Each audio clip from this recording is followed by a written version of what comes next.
Well, welcome back to another episode of Red Tinted Glasses. Your therapy session is now underway. Callum, I think you might need that after being in attendance at Dens Park on Saturday evening. It was a miserable hour for what I was there. The whole day was miserable, honestly. The weather was terrible. And then the football just made it even worse. This is going to be fun.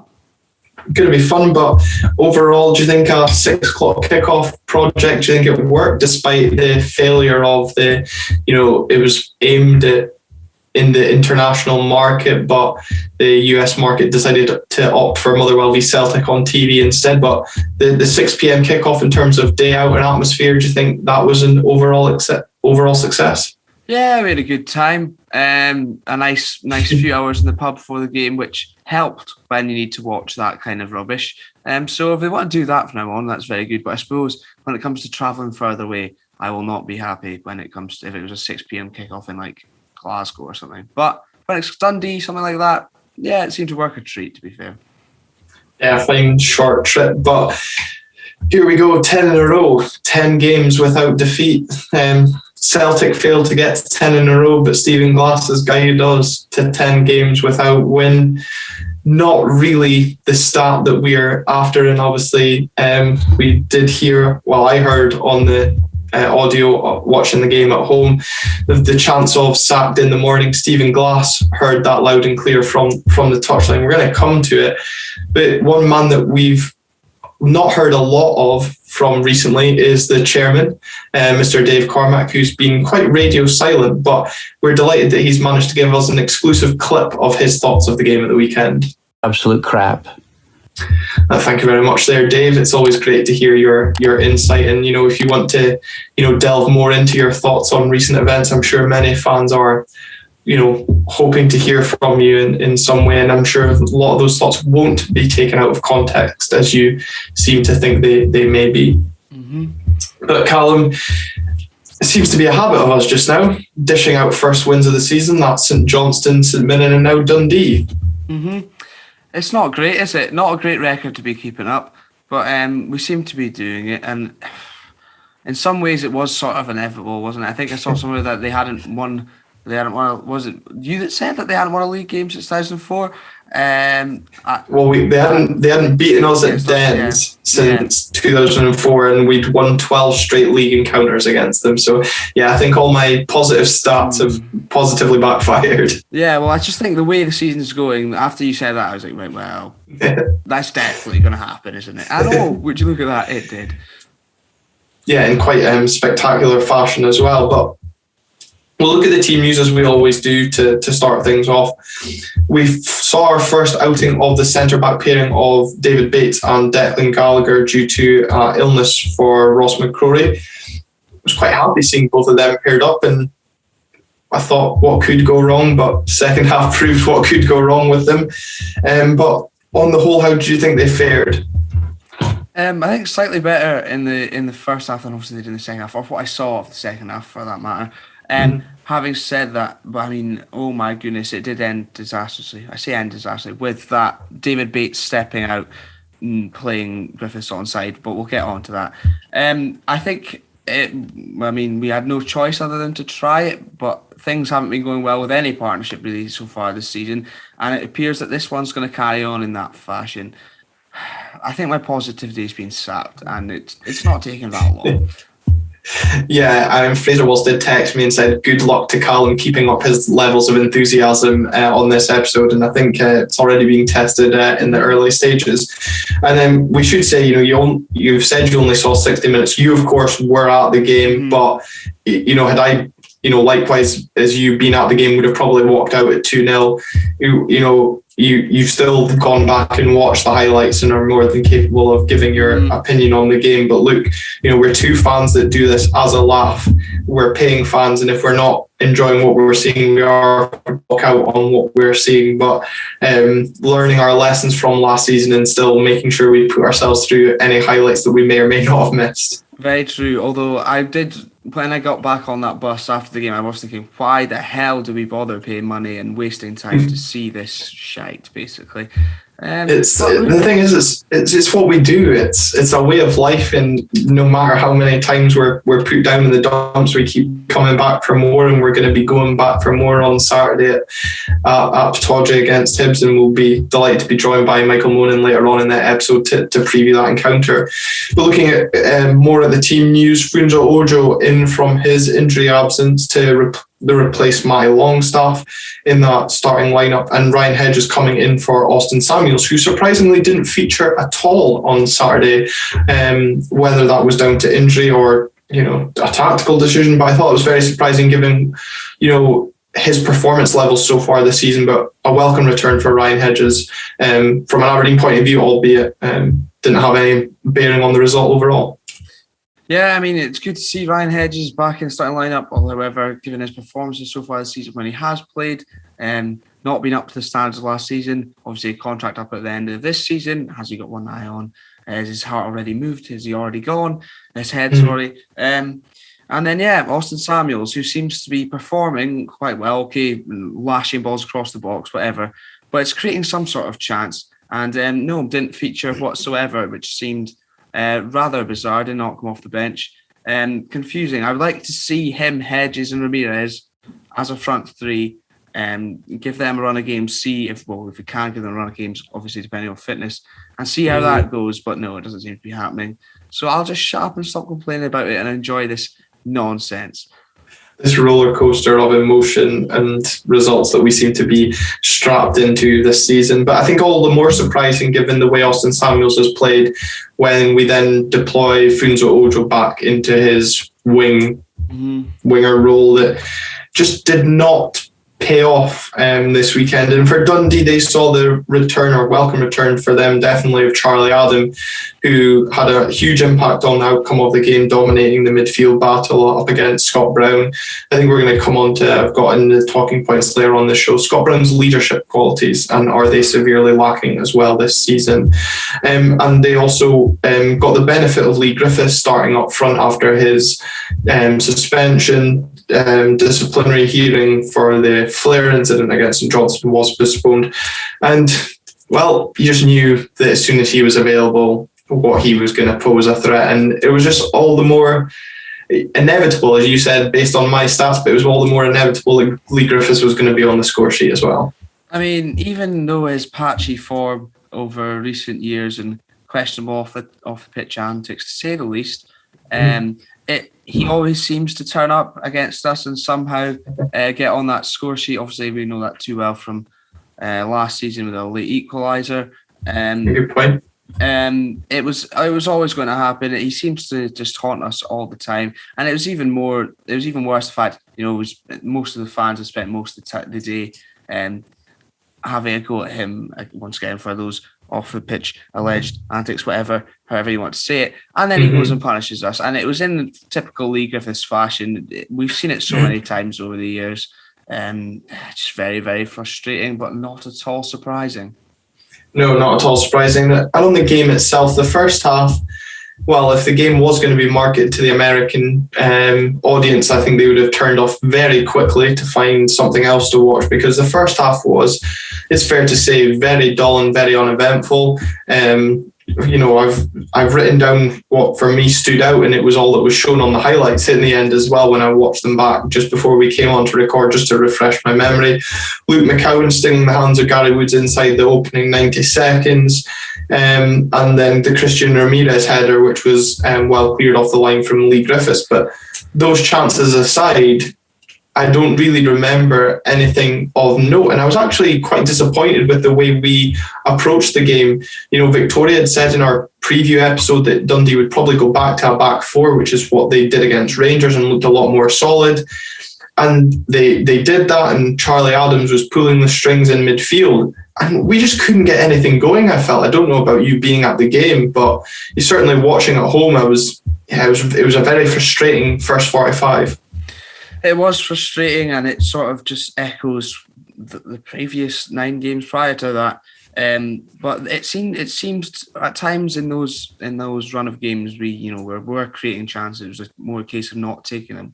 Whereas at the weekend it was more of a case of we couldn't create anything. We could barely get a grip on the game, let alone create anything, which is now growing even more of a concern given the run of games we're about to go into as well. But no, I would totally agree. Yeah, basically I think Ferguson had a shot that went wide. That's the only other thing I can think of. And of course, it was Griffiths that headed off the line as well, by the way. And you barely ever see teams have players on the post. So I'd like to make the point that that's the benefit of having them there. So at least there's that. That's the only consolation. Yeah, because I don't think Legson's was getting across to that to say that either. But Victoria touched on the importance of Charlie Adam to the Dundee team, and he said if he was half of it, he was walking into that Dundee team regardless. I think you just saw from that opening 45 how much Dundee have missed him this season. Some of the balls he was spraying wide was causing us problems. But also from an Aberdeen point of view, when I look back at how Dundee did against St Johnstone at the hands of Michael O'Halloran, I was just so disappointed we didn't get the ball on the deck. Your likes of Johnny Hayes, Ryan Hedges, and that's why I thought the decision not to play Austin Samuels was a strange one, because the pace and directness caused Dundee problems, and we just didn't see that at all in the first half. Not at all. It is very, very concerning. I think you're right to mention Charlie Adam again there, pulling the strings as he came back in. I think for Dundee, if they've got him and Griffiths in a chance, they probably got half a chance in quite a few games, given the quality they can produce. But you're right, we didn't really have a go at them enough. We didn't stretch them enough at all. I think we dominated the ball over the 60% possession. Then you look at the lack of chances created. It's just a massive concern. And I do agree. I would love to see Austin Samuels given a proper run of games. Just so bizarre that he didn't even come off the bench. Perhaps tiring Dundee defence didn't happen. Yeah. Very concerning. Yeah, and it's actually a comment that was brought up after the preview on YouTube. So thank you, to those of you that provided feedback there on our YouTube channel. If you're enjoying the content, just remember, as usual, we say hit that like and subscribe button. Thank you to those of you subscribing after that most recent video. But the point was raised that is the football we're playing this season, Calum, is it attacking football, or is it, side to side? We're not actually being creative. You just touched on there about the 67%, possession that we were maybe getting from the game. But is that just because we're doing a lot of nice passing from one way to another? Are we actually creating with this, ball retention that we're doing? I think we have seen it, especially at the start of the season. I think we have seen sort of a more attacking, free-flowing play. But it's a good point to make, especially in that last game. A lot of it was more sort of just ball retention rather than actually going anywhere with it. I think throughout the spell of these poor run games, there has been signs of that attacking football. Obviously, it hasn't paid dividends, unfortunately. Yeah. But I think Saturday especially is a growing concern that it is more just we're retaining the ball, retaining possession, and not doing much with it. I think that sometimes we do miss that lack of directness. I'm not saying hoof the ball up and hope for the best, but a bit more intent, a bit more urgency at times is perhaps desired. Yeah, I think a lot of the times, and it was evident against Celtic, for me, was how often we wanted to recycle the possession by, going back to our centre halves and starting the, phase of play again, which was rather frustrating when there was maybe a better option in terms of going forward with the ball. So yeah, first half, what was, I think, going to always be a nervous and a cagey affair given the run of form both teams were going into this game on, and probably the importance for both James McPake and Stephen Glass, and obviously, the fans of both teams, knowing that getting the 3 points was going to be, hugely significant in terms of the outlook of their season going into the next run of fixtures. And, something we touched on again in the preview about the importance of the first goal and whether or not that will lift one set of fans and drag the other down, and also give the players that momentum. And you did feel as that first half wore on, that was going to be the case. And you thought, right, we're in at halftime 0-0. Let's come out and, put ourselves in the ascendancy. But we were attacking. The play quickly broke down, and Paul McMullen with a terrific ball over the top, and Dundee, having only scored 1 in 6 in coming into this meeting, found themselves in front when Lee Griffiths firing through the legs of Gary Woods. Now, I don't know about you at the game, but certainly the angle being shown on TV seemed to indicate Lee Griffiths was offside. But you cannot afford a player like Lee Griffiths. That is the quality he possesses. And like you touched on there, he punished us last season in that last minute equaliser at Pittodrie, but punishes again by giving Dundee the lead in this game. And it's the type of goal you've seen Lee Griffiths score over and over again over the years, and for some reason, even when he's not been doing so against other sides, he has been doing so against us. Yeah. I don't know. I think it's hard. It is very hard to tell from the angle. It was very hard to tell at the game as well whether he was onside or not. At the time, I didn't think he was offside at all. I just thought, what the hell is Bates doing?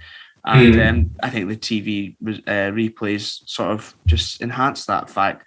I think regardless if he is offside or onside, it's still poor defending. It's far too easy. Griffiths just peeling off. And it's a concern because even when we're not scoring goals, you probably think, okay, let's try and tighten things up at the back. And it just isn't getting any better at all.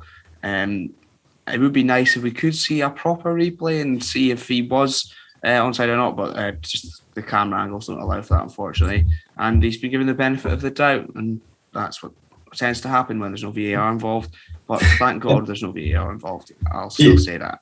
Yeah, although I looked back at Sportsound today to see if they would have a bit of in-depth analysis on the camera angle, but who am I to think that there was a bit of quality around Scottish football highlights, because there was just the same angles that I'd already watched on the Dundee stream that gave no real significance if he was onside or offside. But, we were critical of Bates after the Celtic game, and we had a bit of backlash from fans that maybe tuned into the episode saying that it's a bit of a disgrace that we're writing off a defender after only a handful of games. Similar was the feedback around my comments on Matty Longstaff being not up to the pace of Scottish football. And look, we're entitled to our own opinions. Those of you tuning in are entitled to yours.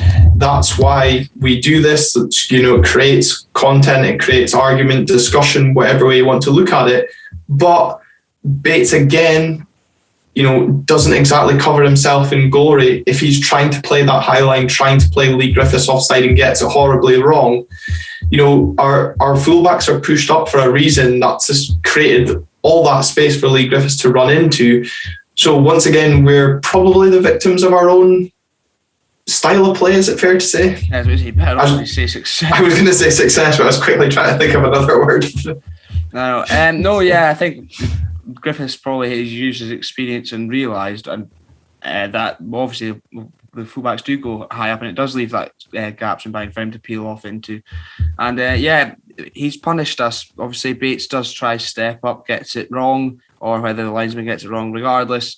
You got to play to the whistle, I suppose. Yeah, exactly, very true. And it didn't go well. And it's frustrating with Bates because he came on against Motherwell. It was against Motherwell he came on, and he looked really, really good. We looked way better with him in that defence. And then since then, it just has gotten a bit worse. And I suppose there is still, I guess he might still be getting up to speed, having not played for so long with Hamburg. But there's only so long you can use that excuse. And obviously it's not just him. At times McCrory's been the same, Gallagher the same.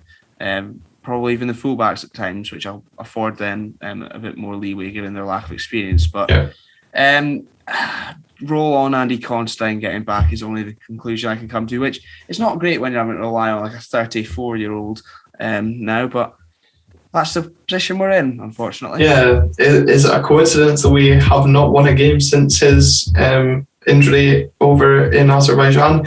And I suppose there's we've had our opinion there on Bates. I suppose we should equally, raise some question marks around Gary Woods for that goal. I know there's been a hot topic of who should be our number one.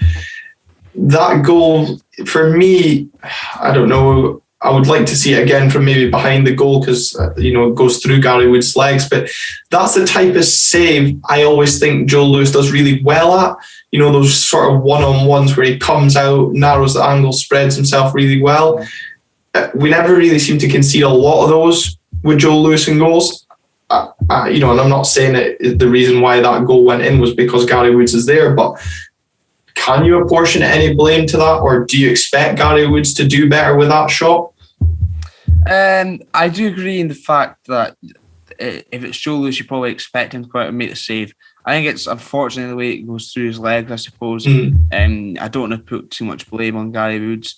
I think otherwise, other than, perhaps the second goal, maybe because he's in better positioning-wise.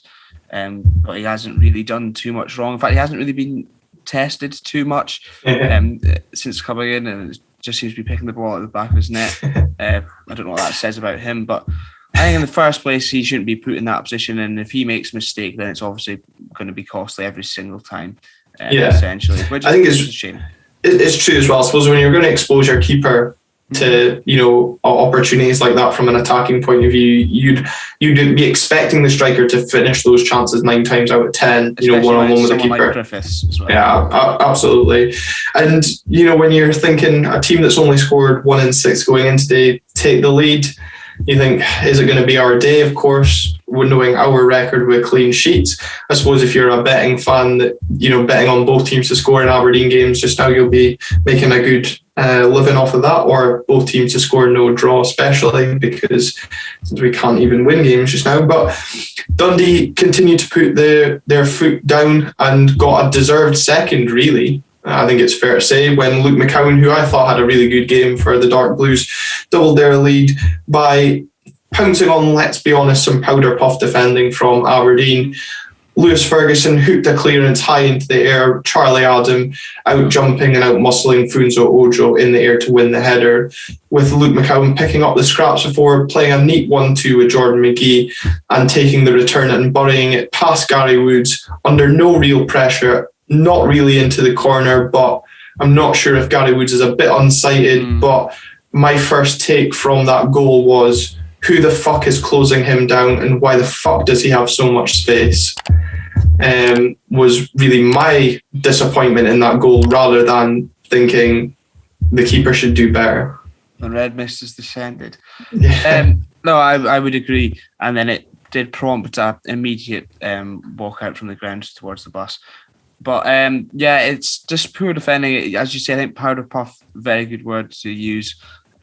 Just so sort of half-hearted defence. That's been the case for the whole season, essentially. It's just half-hearted efforts to sort of nobody really putting their body on the line, nobody taking the onus upon themselves. And I think perhaps Wood maybe unsighted. I think his position's a bit questionable to start with, but well worked Dundee goal, and they took advantage of our frailties once again. Yeah, and I think we're going to come on to it shortly about the questions around Stephen Glass and his future. But this is where I feel sorry for Stephen Glass, because once again it is a really disgraceful goal for us to concede. As an Aberdeen fan, when you see goals of that manner going in, you think, what the hell are you doing in training? What the hell are you speaking about? Is there any communication going there? Is there anybody wanting to fight for that jersey that you are all wearing, that we as fans would take pride in wearing ourselves if we were on the pitch? There's just no fight, no desire, no effort to get in front of that shot, to block that shot.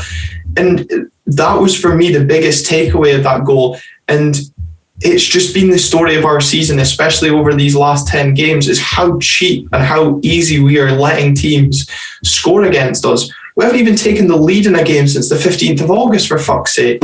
It's just the stats are getting worse, and the run of games coming up are not exactly favourable. And I think that's possibly why we saw the tide turn in the way it did in the stands during that game, because this was probably the game, and no disrespect to Dundee, was the game that we saw as 3 points to kickstart our season. And if we can't get 3 points against a basement team, are we really expecting to go into Saturday and get 3 points? No.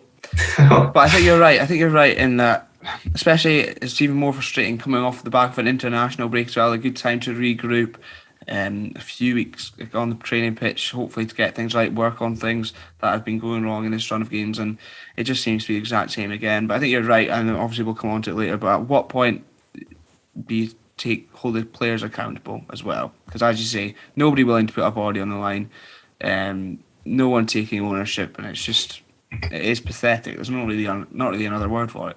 There's not, and it's just you're almost, the manager ultimately will be held accountable for the results. But you're totally right. When do we start holding players responsible? Because they're the ones that are sent out to carry out his instructions. So have they given up the ghost?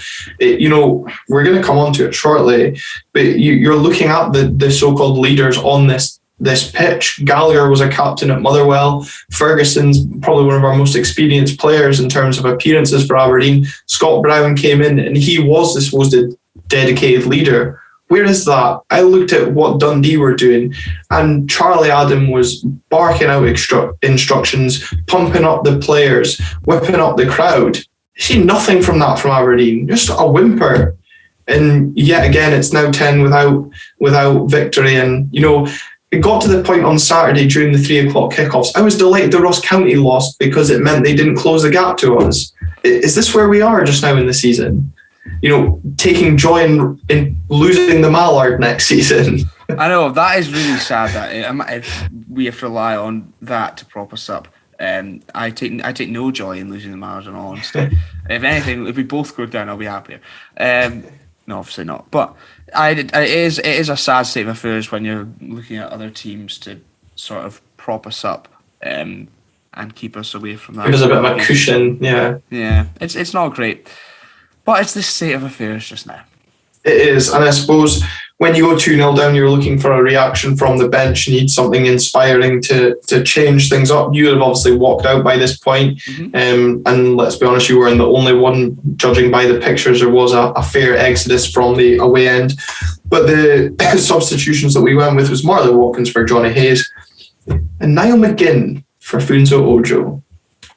For me, the probably most uninspiring change when you're 2-0 down away from home and looking for something. I mean, that's nothing against Niall McGinn for what the impact he had, if any, on the game. But you're just thinking, look, from what we've seen of Austin Samuels compared to what little we've seen of Niall McGinn this season, it just did not make sense. No, at that stage, again, it's totally nothing against Niall McGinn, but it's at that stage you're probably looking to inject a bit of urgency into things, a bit of pace against a potentially leggy Dundee side, and that obviously didn't happen. And the decision to not even take on Samuels even later than that is just totally bizarre. And I guess it'll be good to see Marley Watkins back in the mix.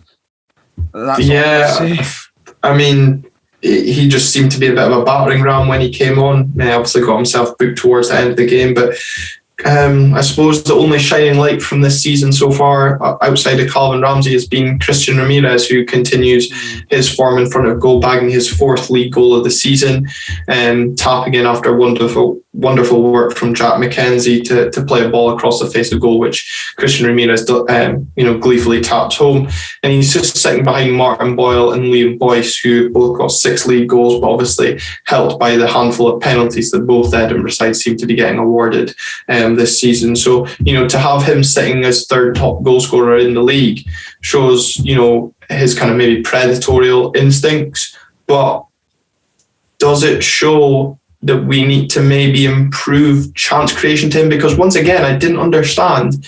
He was a lone striker. It's not working him as a lone striker. Why are we persisting with it? I don't know, and it's even worse when the players that are meant to be getting up and around him don't get up in support.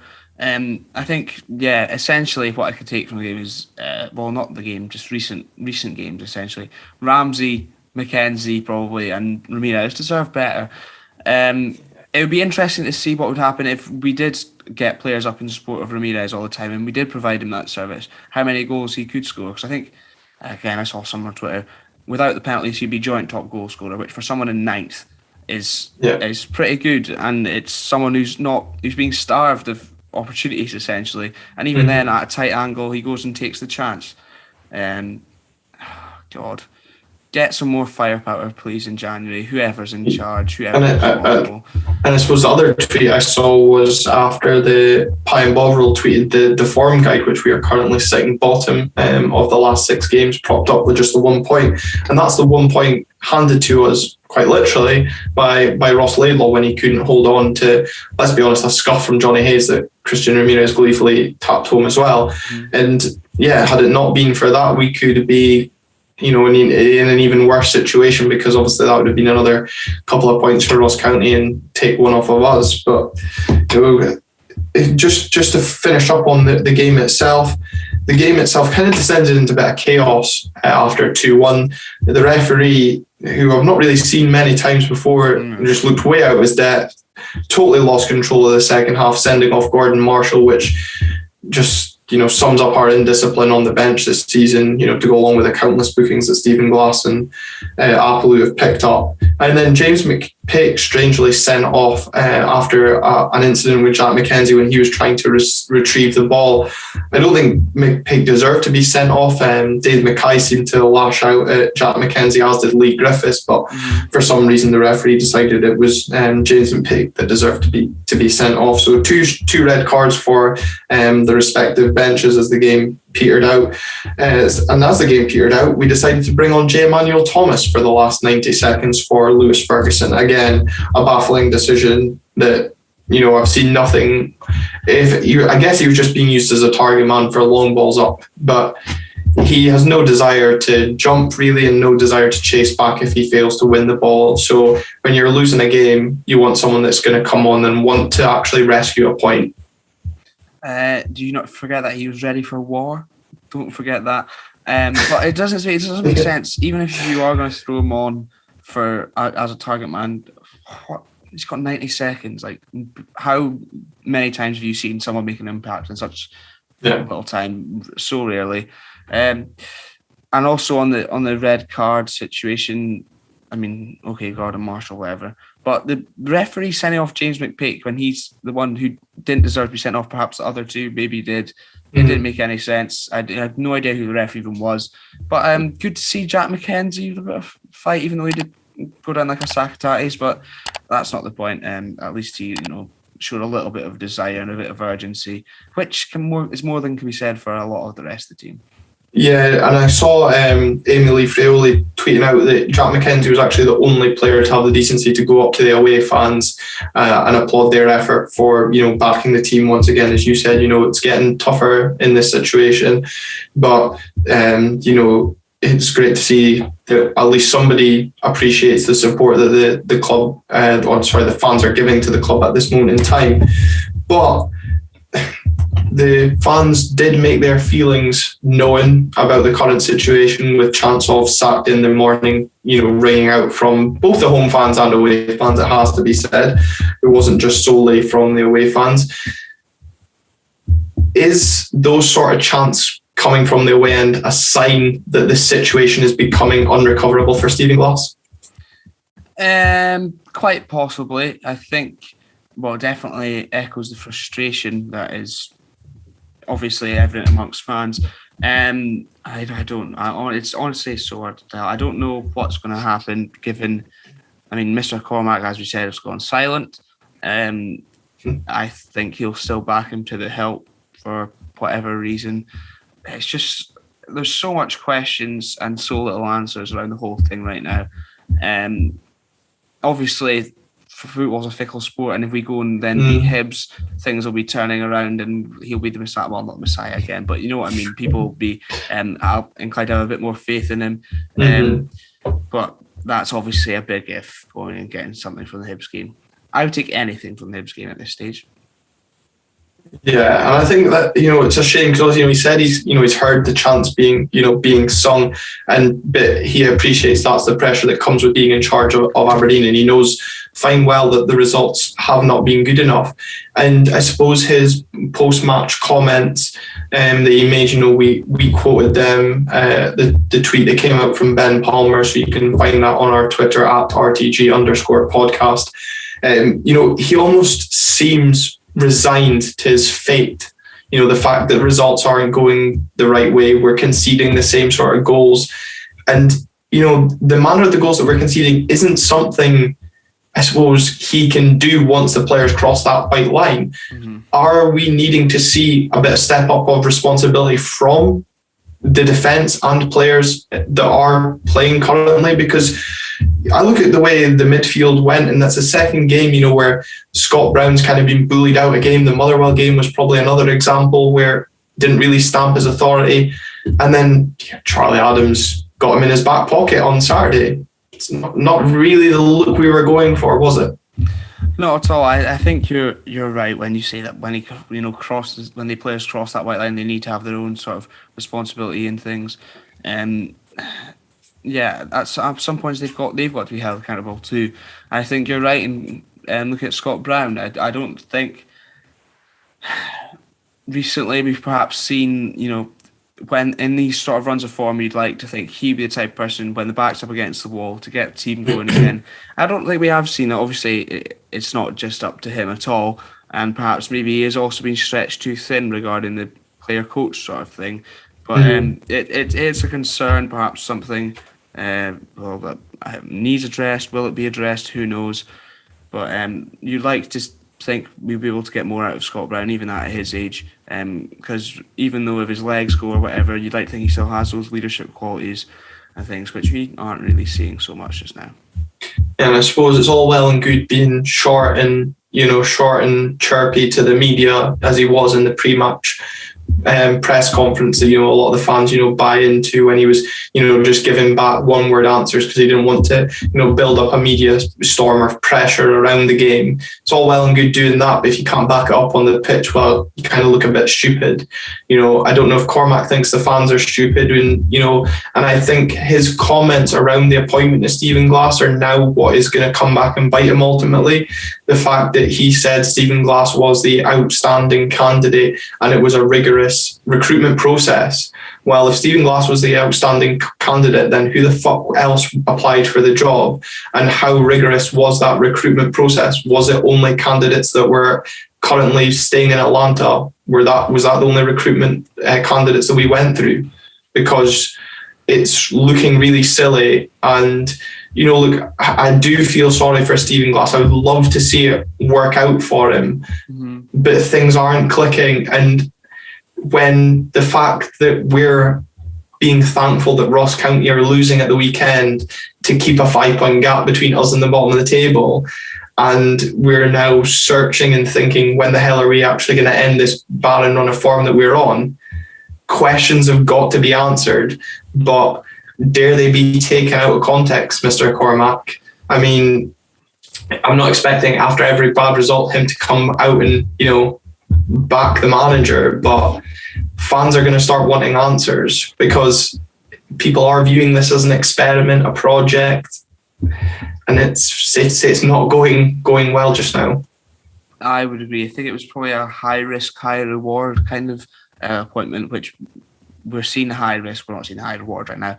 I agree. I feel sorry for Stephen Glass. I think it's not really his fault. If I was offered the Aberdeen job, I'd have taken it as well. I mean, based on your Football Manager career, you could have easily been offered the Aberdeen job. Well, yes, very true. And there will be Football Manager videos back on my channel. Links in the description. Once the new game is out, get subscribing. Thanks, Glenn. But I also do, obviously, he does. Every manager should be afforded time. I think often they're not. It's a result of business. I guess I get that. But now it's sort of at the stage where we're not even seeing the signs of like something being there. We're sort of all regressing a little bit. That's when the concern sort of really kicks in for me. Yeah, and I suppose the concern as well is how much more time do you afford this project if results aren't going to improve? Because we are coming up against a tough run of fixtures, you know. Even looking past the next three, you've then got Motherwell at home, Dundee United away, who are considerably improved. And it's just beggars belief that after the first day of the season, if you told me that Dundee United would be sitting in third and we'd be languishing in ninth, I think everybody that was up to Todra that day would have laughed in your face. but they've managed to pull a string of results together. They've shored up their defence brilliantly, not conceding, and okay, they're just Saturday aside, winning games 1-0. They're picking up points. We're not, and then it's a trip to Parkhead to round off that next round of 6 fixtures. It's going to be tough, and I suppose many people said he'll get till Christmas, but at this rate, I'm not even sure if he'll see out October. Yeah, the run of fixtures aren't easy right now. There's sort of no easy games for Aberdeen Club de Football, which is a bit annoying.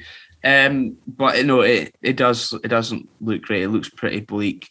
I mean, as I say, obviously, if we go out and get a result against Hibs, there will be sort of belief in some way again. Buys him time, doesn't it? Does it? If we get a result. Exactly, and also then if you get a result against Hibs, then the fans will be up for it a bit more, the players will be up for it a bit more. Go and get a result at Ibrox, and and then it's no problem, and then there's a snowball effect. But weirdly, that is sort of the way football works. After 10 bad results, if we go and beat Hibs, even in a terrible game, and we scrape a 1-0, and then we go to Ibrox and somehow shithouse a point, and that's brilliant, and then the whole thing's turned around.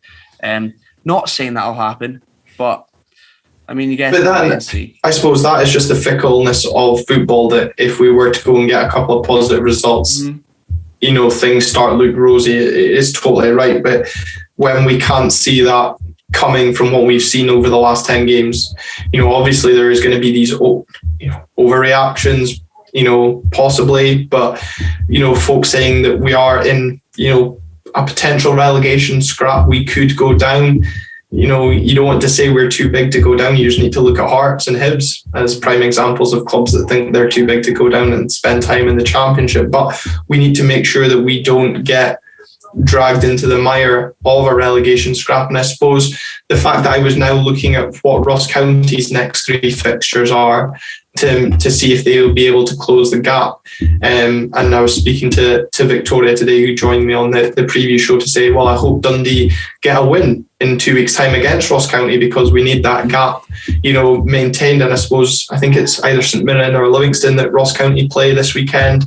If it's Livingston, then 2 teams directly below us benefits us that, well, Livingston could go above us and drag us down even further. But it's not nice, the fact that we're in this position of looking behind our shoulder instead of looking up the table, where we could be climbing into top 6 and fighting for Europe.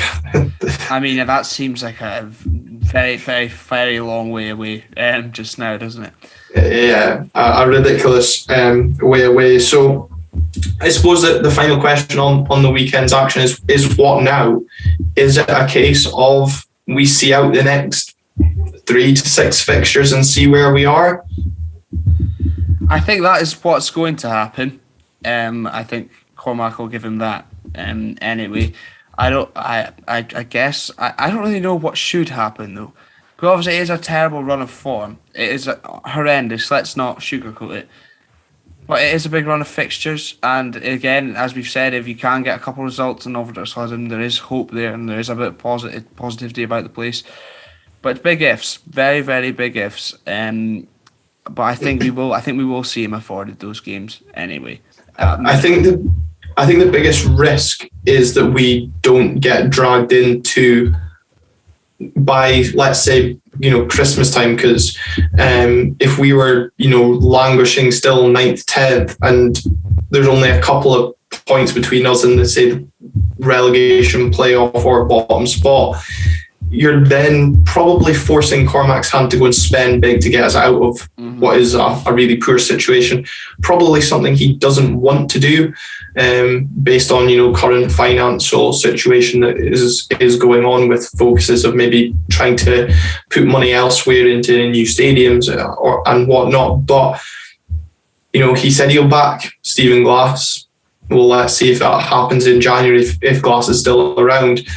I unfortunately don't think he'll be afforded those 6 games. I think failure to pick up, let's say, 4 points out of our next 3 games, would see him gone. I think the animosity that has been started to come from the crowd will become too much Obviously we're away to speak about the Hibs game on Saturday with the politically motivated decision to say that there's going to be less than 10,000 people turning up for these games.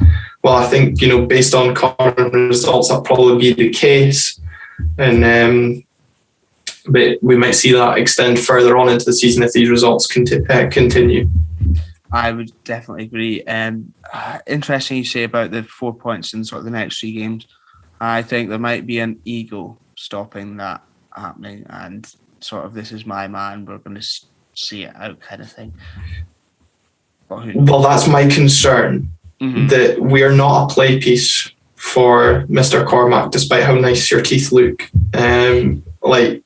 At the end of the day, this is a club that us as fans, live and breathe. And, you touched on it as well, we pay our money regardless to travel up and down the country.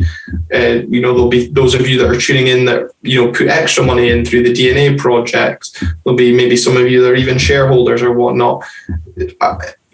His ego should not outweigh the club just because it is a project. I hope he has the balls to admit that he is wrong. If he doesn't, fans are going to turn very quickly on him, not just Stephen Glass, because it was all well and, look, let's be honest, both me and you well bought into what he was saying at the start of the season, glass ball and whatnot. He talks a good game, but at the end of the day, fans aren't mugs, and that's why I hark back to the comments around the recruitment process on Stephen Glass. They're going to come back to bite him very badly if things don't improve very quickly, because, look, Dave, fans aren't fucking idiots. What a positive note to end it on before Michael joins us. Well, it's fucking true. Look, we're getting frustrated at what's going on, and, if he just wants to tweet out that things won't get taken out of context, well, we'll just go back and find quotes that you've found previously and look into them instead. But let's hope that we're not discussing the manager's future even more after the weekend's game. And yes, I'm sure Michael, who's going to join us to preview the Hibs game, will not rub the boot in too much. And as we said, joining us for the Hibs preview, returning as always to speak all things Hibs, is Michael Monan. Michael, thanks for getting out of bed to join us. Yeah, you're welcome. That makes a nice change from you slumping in your bed. You look like you're actually at a desk for the first time. Well, that's it. My first desk experience for the RTG_podcast career. So, yeah. Yeah, well, take you seriously. Yeah, well, I hope folk take you seriously as well, as Aberdeen entertain Hibernian Football Club this weekend as the Hibs travel north. And there's only going to be 800 Hibs fans in attendance due to, as we've just touched on, the political motivated decision to only allow or say there's going to be under 10,000 fans in attendance. Now, obviously, we've touched on that's probably going to be down to a poor run of form that might affect the home fans' attendance. But Michael, it's a bit of a shame, and I think, from a financial point of view from Aberdeen, kind of shooting ourselves in the foot by only restricting the away fans to 800. It's disgraceful. It's an absolute disgrace, and it's only because Cormack's trying to play at the galleries to deflect from how badges have been on the park by trying to get people on side with this, because it's quite a contentious issue, the vaccine passport. So if yous were playing well, this wouldn't be a thing, because there wouldn't be a problem with yous getting 10,000 people if you are in form. And 800 fans for an away team is a disgrace. And it's only going to make things worse for Aberdeen fans to try to get other stadiums, because why are we going to give you a full stand when we only got 800 off you? True, and I suppose, Calum, it's an interesting point. The prices that we're charging Hibs, Hearts, nearly £30 for an adult ticket. We just touched on there about current finances and that. Can we really be affording to stop fans attending games? And what are we going to do from a home fan point of view? Because other than the games that were restricted so far this season, which I think was just the Dundee United game, all our home attendances have been over 10,000. So are we just going to stop the normal fan that does not have a season ticket from buying when we reach a certain point? Or are we just going to suddenly announce the attendance and say, oh, look at that, as if by magic?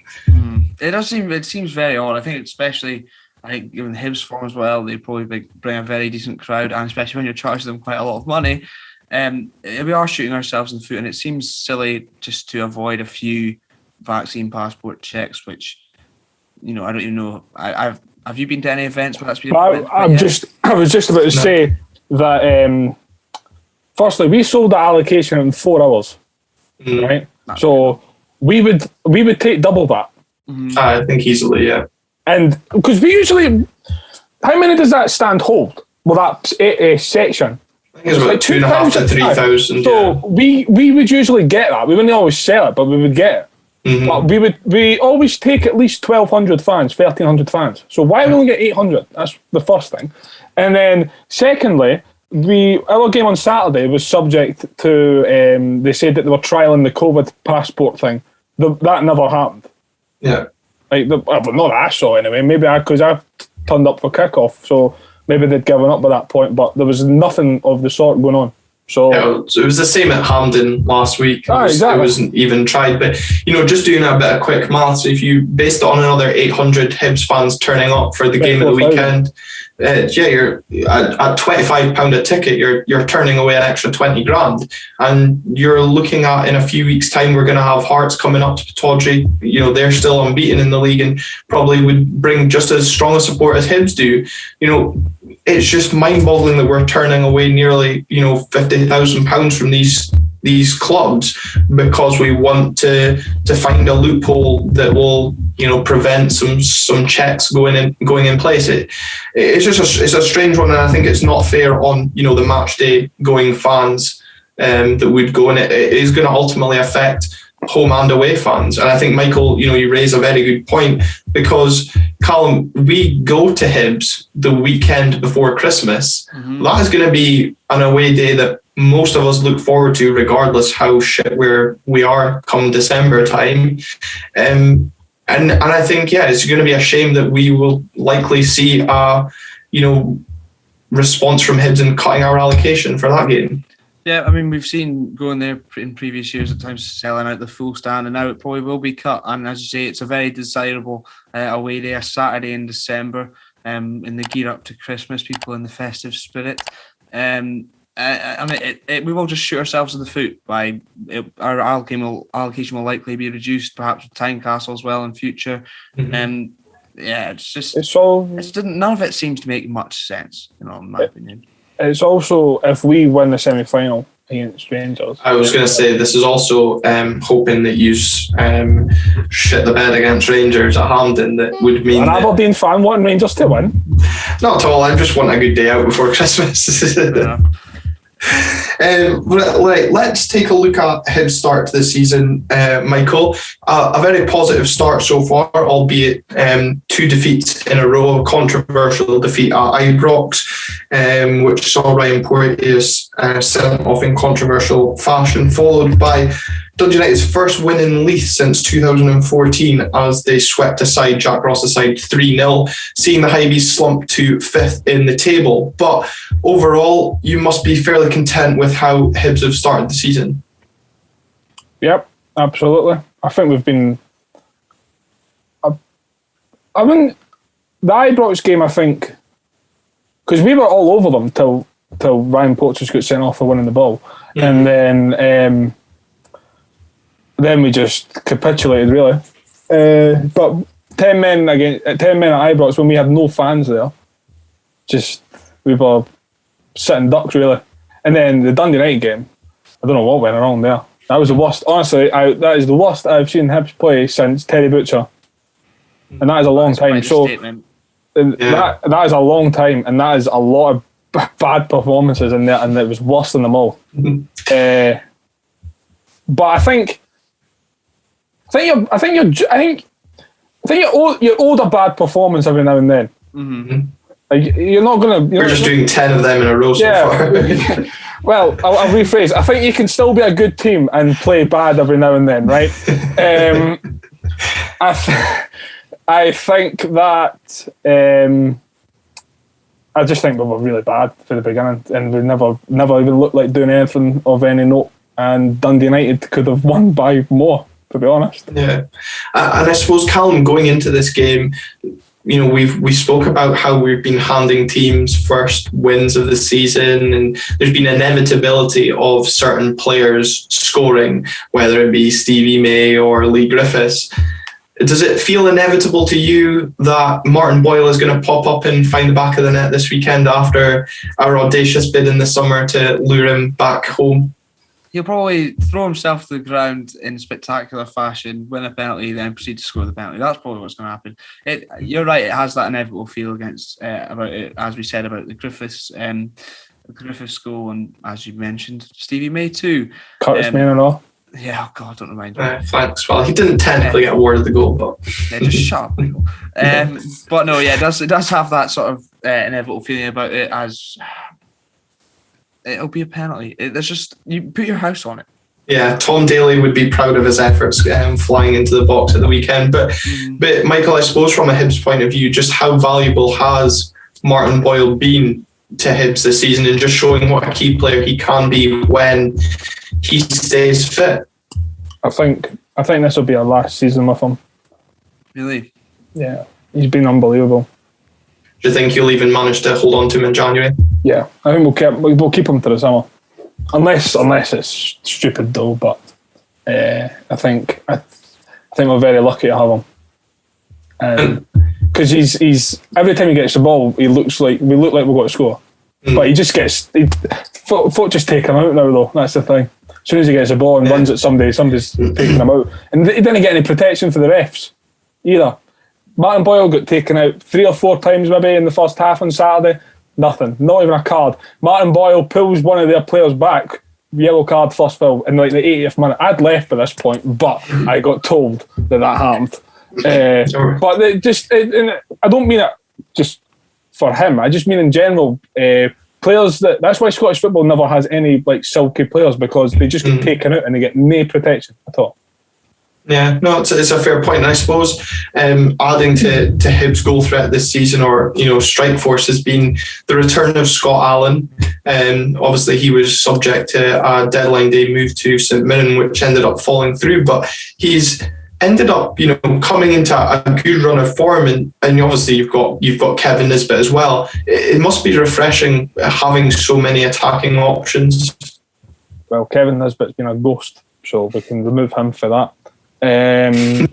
Scott Allen is with the problem with his heart and stuff and his diabetes. He's not the same player anymore, because he can't run to the same extent. So when we have the ball, he's brilliant. But if he's not in control of the game, he's a man down, because he can't track back or do anything like that anymore, which is a shame. He's good to have, but he's not what he was.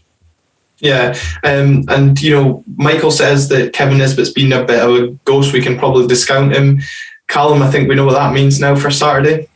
Oh yeah, he's nailed on to score as well. Can't wait for that. Looking forward to that. And then Michael will be so smug. Brilliant. What more? I think I'll probably be a bit harsh on this, but I think he's not suited to being a lone striker. And he's missed Doidge. We've missed Doidge, by the way, but he's missed him in particular. Because he needs somebody to do the stuff that Doidge does. And the service to him has been, well, he doesn't try to get, he doesn't go out of his way to try and get the ball. So unless the ball's played to him or in a position for him to go and get it, he's not going to run 30 yards to try and get the ball back. Yeah, and I suppose, Calum, though, like, just even mentioning the likes of Nisbet, Allen, Boyle, these attacking players that have got pace to, frighten any defence, it's going to frighten an Aberdeen defence that's only kept one competitive clean sheet, isn't it? Yeah, I think our defence I think we saw that probably on Saturday against Dundee. Our defence is bad enough without, players in such good form, such as Martin Boyle, with that sort of directness that we've been lacking in particular. As well. So it does raise a lot of concerns. My confidence going into this game is not very high whatsoever. And I'm sure you probably share that same thoughts, Glenn. I don't know how about you, Michael, after that performance at the weekend, mind you. No, I think for me personally, I need to be very careful what I say. Okay. In case it goes badly. Well, it was funny because at the, in the Dundee review part that we did earlier in the show, I had all these positive stats lined up about how our recent record at Dundee, the 12 straight wins over them in the league and no league defeats at Den since 2004, and how that's all gone badly wrong. But equally, Hibs have got a rather atrocious record up at Pittodrie. I don't think they've actually won up here since 2007, I believe it is. We won the last game. Okay, we'll cut that back out. No, keep that in. We did a watch along.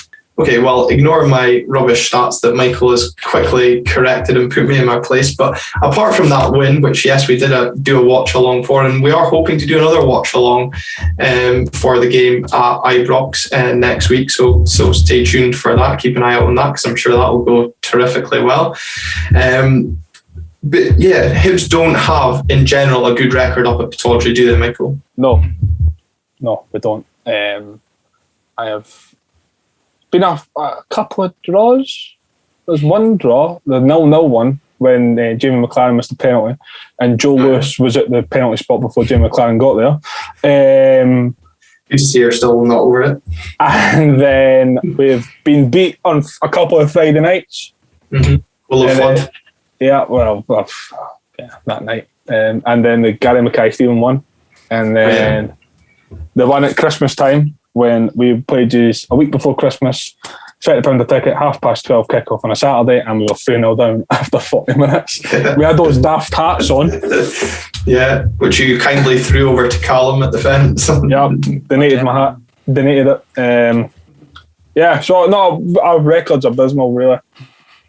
And Calum, towards that. Sorry, it's all pointing towards that other Hibs win, really, isn't it?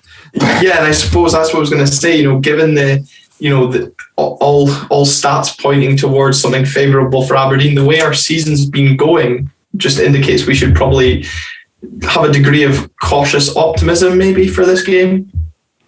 I don't even have cautious optimism for this game. I have none. No optimism. I'm just cautious. That's all. That's the only thing that I'm going into this game. It would. Who knows? I honestly don't know what to expect from this Aberdeen team anymore, other than not much, essentially. Any optimism I had maybe a month ago is basically now been sapped after Saturday. So it probably would be sod's law that after me saying all this, I'll be made to look stupid by Stephen Glass's tricky Reds.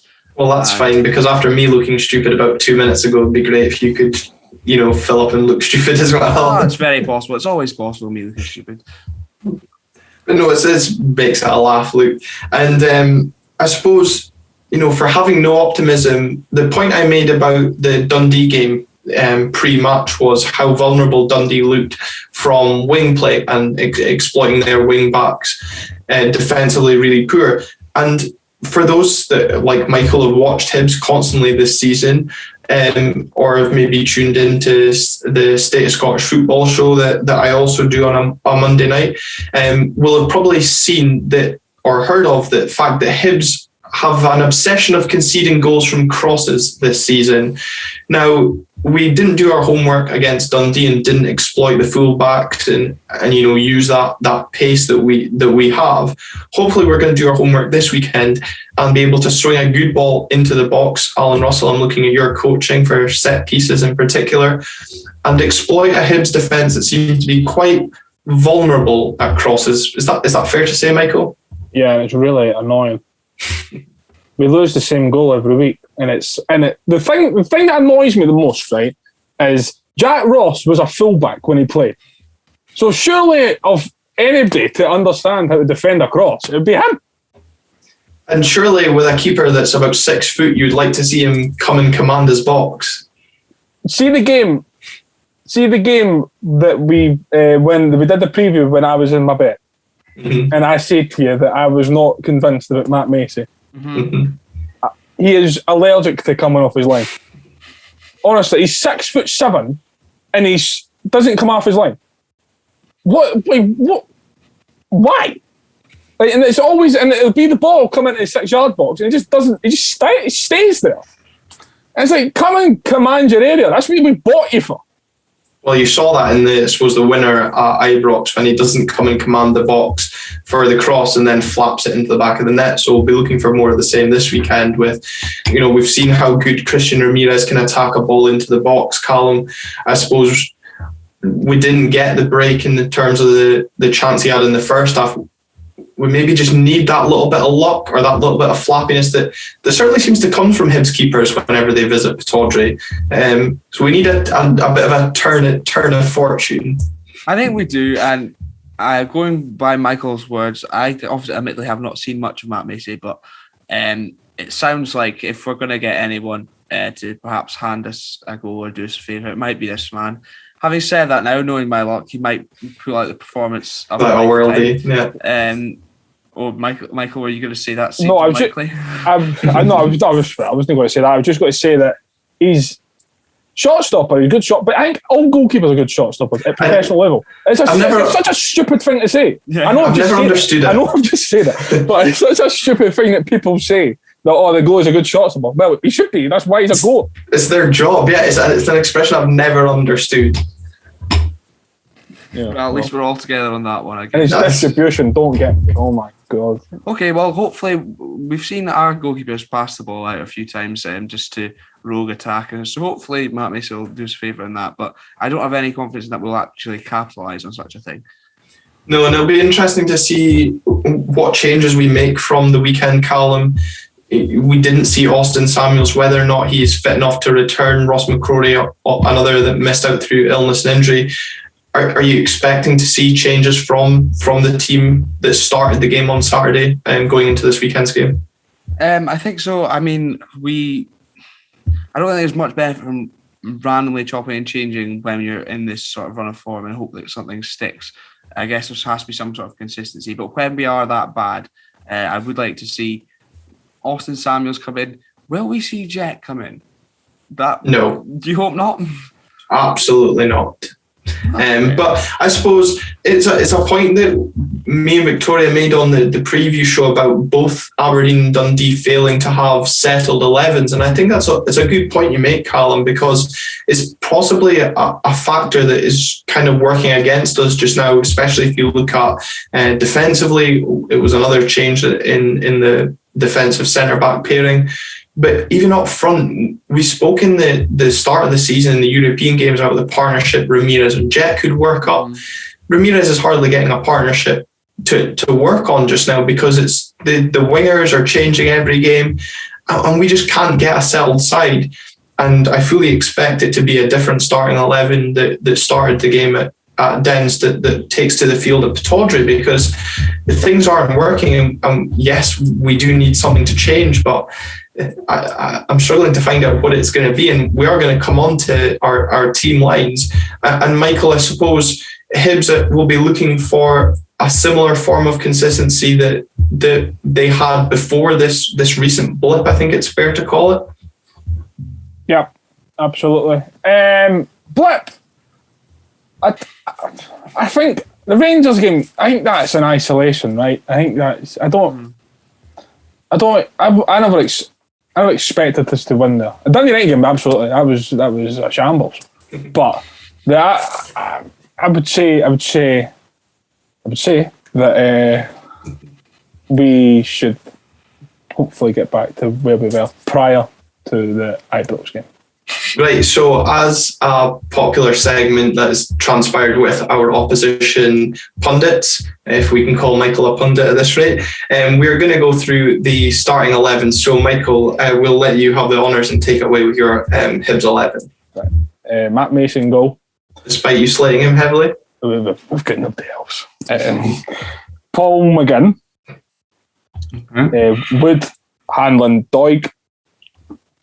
Back four, that is. Then midfield three of Jake Doyle-Hayes, Joe Newell and Scott Allen. And then Jamie Murphy, Martin Boyle and Kevin Nisbet.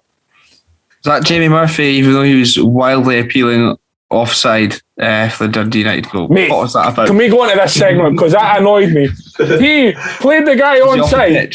He played the guy onside and was like, to the Elino, he was offside. I was like, mate, It was you playing him on. Absolutely miles. I thought possibly maybe we didn't see from like sportsy highlights possibly that he was like off the pitch when it happened, but clearly I don't think that was the case. He was doing a warm-up, shouting at the lineup. Oh God, don't get the impression out. Calum, it was a very, very attacking lineup that Michael's named there. Certainly your likes of Murphy, Boyle, and the Hibs midfield's been very strong this season. If that was to be the 11 that transpired to take the field, I would be pretty worried about the Aberdeen team that would go up against them. Yeah, I would 100% agree. Especially the front three, obviously Michael's not been very complimentary of a certain Kevin Nisbet. We do know what he is capable of, regardless. And if there's any defence that are going to afford him such a chance, it will be ours. And obviously we've perhaps placed emphasis on our midfield this season. Look at Ferguson, Brown, but they haven't really, put in the performances we would perhaps like of them. And as you say, it's been key for Hibs, that midfield. So, I'm just growing increasingly concerned the more we talk about this. It's not fun. It's not. And I'm just glad that doing the Michael 11 didn't take about 700 takes. There's no pressure on the Aberdeen 11 that me and you are going to try and combine together for. Oh, combined together for, goodness me. Here we go. Glenn, who would you have in goals to start off with, first of all? Well, we touched on he's not really done much apart from picking the ball out of the net, and he's not really been tested. But I think in this game he'll definitely be tested. But I'm going to stick with Gary Woods for another game.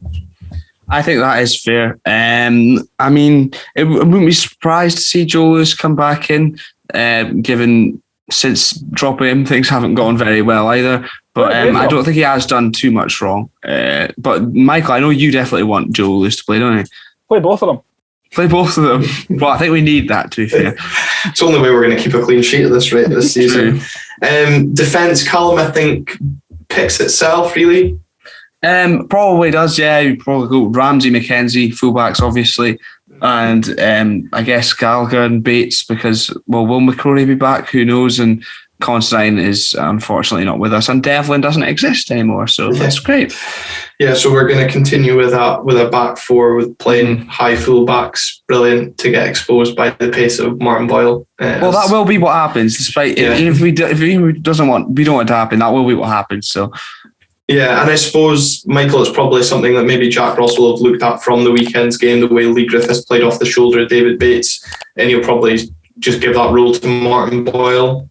By the way, how far offside was Lee Griffiths? Well, I thought he was in Tannadice, he was that far offside. I'd like to think so. But I think we'll have a lot of the ball anyway. Probably. That'll be interesting because it's a possession-based style of play that we like to keep. The results aren't going our way, but we seem to be winning the possession stats anyway. Something to put in our trophy cabinet. And Callum, what about midfield? This is going to be the interesting one, given what we were saying in the preview segment there about Scott Brown's maybe lack of leadership in recent weeks. It's not really a game that we can drop him for, is it? No, not really. I think none of these fixtures really coming up are. I think perhaps you would like to see him dropped.